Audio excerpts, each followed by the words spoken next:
Mara was a widow in a small coastal town, known for two things: the needlework that fed her table, and the prayers that fed her soul.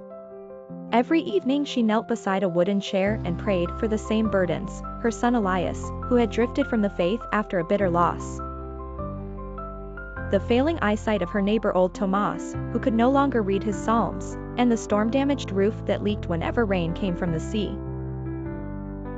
One winter, a fever swept through the town.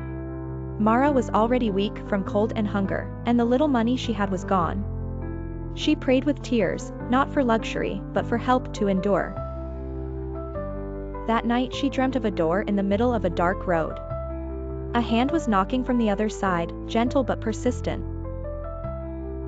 The next morning, despite her weakness, she opened her door and found Elias standing there, soaked to the skin and trembling. He had come home after months away, having heard in a distant harbor that his mother was ill. He looked ashamed and said, "I do not even know how to pray anymore." Mara held him and answered, "Then begin with this: Lord, have mercy." That same day Tomas came, leaning on his cane. He had brought a carpenter with him.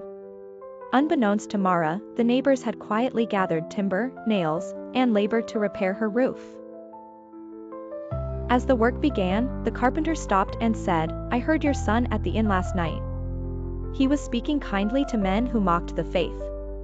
He said he had found his mother's God again." Mara looked toward the sea, and for a moment her eyes filled with the kind of tears that come when sorrow and joy meet. Her prayer had not been answered as she expected.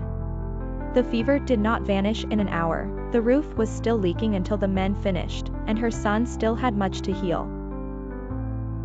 But grace had already entered the house: a repentant son, a sheltered home, and a renewed trust in the God who hears even whispered prayers. When spring came, Elias began to serve the poor beside his mother.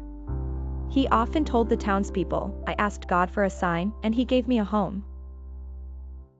The lesson of the story is that God's miracles are sometimes quiet, and his answers may come in mercy, timing, and transformed hearts. Ask, and it will be given to you; seek, and you will find.